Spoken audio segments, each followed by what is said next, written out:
j'ai eu un acné juvénile très envahissant. Et quand j'avais 16 ans, 15-16 ans, j'ai été défigurée. Mais quand je dis défigurée, c'est défigurée. J'avais pas du tout cet aspect-là. J'avais des marques violettes sur tout le visage, on aurait dit une coccinelle tellement j'en avais. J'avais des trous dans la peau, j'étais défigurée. Et ça a été compliqué pour moi parce que j'essayais de masquer avec des poudres, des crèmes, des trucs. Et j'allais au lycée et c'était compliqué pour moi parce que les professeurs, quelquefois croyant bien faire, me faisaient remarquer que je devrais aller voir pour me soigner.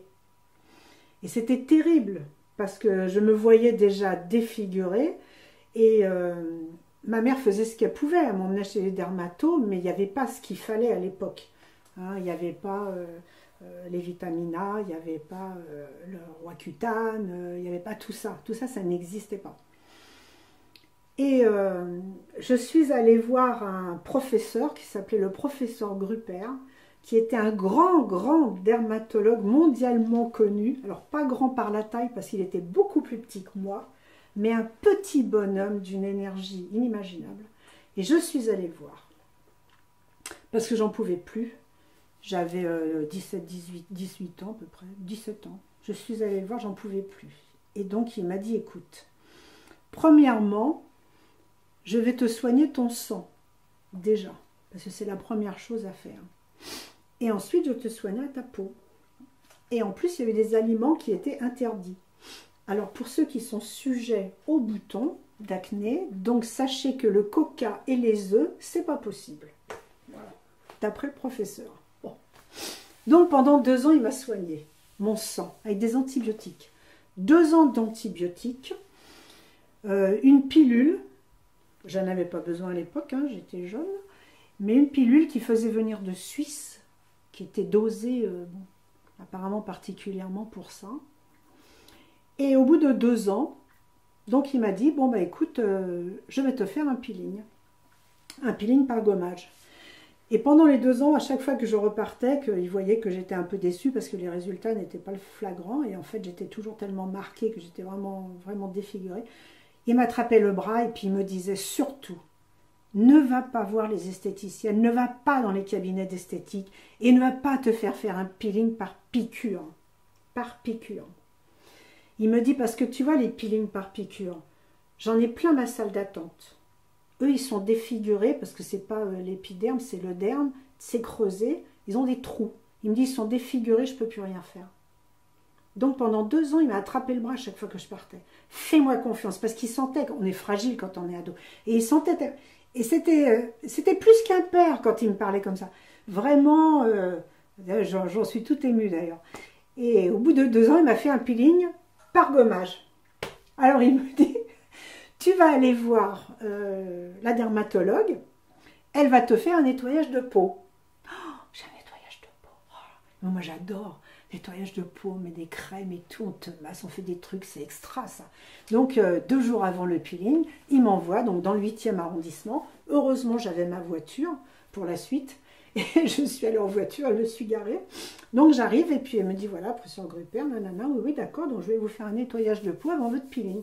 D'accord, alors allongez-vous là, je vous mets des lunettes, les lunettes avec les cotons. Je me dis, qu'est-ce qu'elle me fait? Ah non, non, non, non. Le nettoyage de peau, c'était un produit qu'elle m'injectait dans chaque marque de mon visage.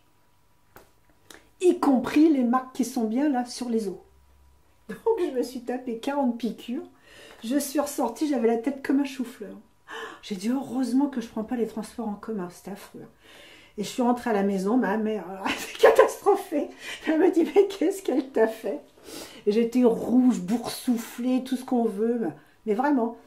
Mais par contre, presque plus de marques. C'est-à-dire que ça avait dilué en fait. Voilà.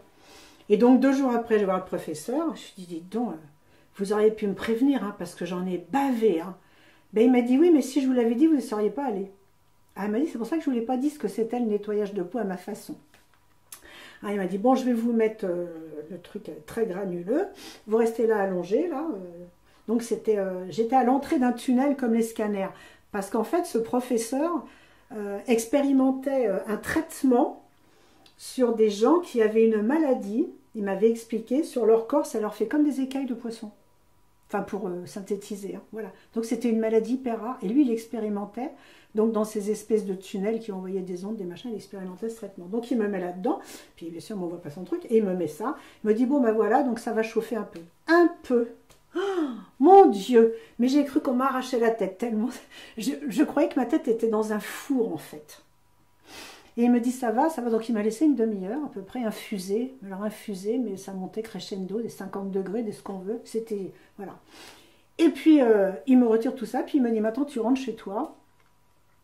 J'avais une crème à mettre. Tu fermes les volets. Tu ne vas pas dehors. Pas de soleil, rien.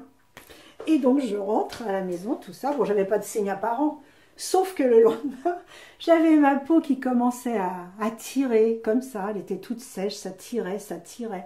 Je disais, c'est bizarre, la peau, elle est toute tendue. Qu'est-ce qui se passe? Qu'est-ce qui se passe? Puis alors, je me colorais, je devenais beige, je devenais châtaigne.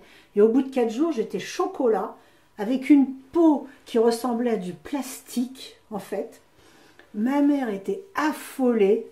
Mes frères se foutaient de moi. Ma mère était affolée. Mais elle me disait, mais qu'est-ce qui t'arrive? Mais qu'est-ce qui t'a fait? Je disais, ne t'inquiète pas maman, la peau va tomber. C'est une mue en fait. Mais j'étais marron chocolat hein, quand même. Hein. Et puis au bout de 4 jours, ça tirait, ça tirait. Je ne pouvais plus parler, je ne pouvais plus rire. J'avais les lèvres, tout était bloqué. J'étais vraiment comme un masque. Et puis après, petit à petit, ça a commencé à craquer, à craquer, à craquer. Puis après, je me suis épluchée, comme on dit. Mais alors, vraiment, il fallait que ce soit bien sec pour que j'épluche. Sans ça, je ne retirais pas. Et puis après, j'avais la peau rose de bébé. Et j'avais plus aucune marque, rien du tout. Et ça a été un truc, alors, quand j'ai découvert ça, que je me regardais dans la peau, mais j'ai dit, mais c'est pas possible. Sauf que, évidemment, ma peau est restée très fragile, comme un fil, en fait. Donc, je suis très réceptive à la pollution, à plein de choses. Voilà, il faut toujours que je fasse attention, que je mette des crèmes, que je m'entretienne, parce que j'ai la peau, c'est le soleil. Hein. Alors, le soleil, là, les litres de crème que je mets tout l'été, je suis obligée. Mais ce professeur était extraordinaire. Et après le décès de ma mère, j'avais un grain de beauté qui était ici, qui était plat, et comme un Smarties écrasé. Et il s'est soulevé, et j'ai une excroissance de chair qui est sortie avec la réaction du décès de ma mère. Et je suis allée voir un chirurgien de la main qui m'a opéré, et il m'a dit, vous n'avez plus de dermato, il est décédé. Et là, ça a été terrible pour moi, tellement il m'avait sauvé la vie. Hein. Il m'avait sauvé la vie. Si je te dis de l'histoire que tu viens de nous raconter de monsieur Gruber, c'est ça? Professeur Gruber. Professeur Gruber, que je trouve qu'il t'a fait un traitement, mais de choc. Ouais. Quand tu me racontes ça, je ne le souhaiterais pas à qui que ce soit. Non. Pas à mes enfants. Non, non. Et il a fait... c'est violent, hein, ce qu'il t'a fait. Hein. Très, très violent, très. Surtout de me faire attendre 2 ans. Ça a été dur, ça. Cette attente, c'est dur d'attendre. Quand on est ado, on a envie de ressortir et puis qu'il t'ait donné la petite crème qui va bien ou le comprimé qui va bien. Mais moi, j'étais tellement défigurée avec mes marques. J'avais des marques violettes. Hein, je te montrerai une photo. C'est vraiment une coccinelle. Hein, c'était affreux. Donc, c'était vraiment compliqué, là. Hein. Mais il ne fallait pas se planter parce que... Justement, c'est pour ça qu'il me retenait de ces cabinets d'esthétique qui font quand même n'importe quoi. Parce que c'est pareil, il faut quand même faire attention parce qu'il y a des cabinets d'esthétique, ce ne sont pas des professionnels, c'est pas du médical. Ils vous piquent dans le visage, ils vous injectent des trucs, c'est comme les botox ou l'acide hyaluronique qui vous reste sous forme de kyste et qu'après c'est une opération au visage quand même. Donc, je crois qu'il faut un peu faire attention à tout ça.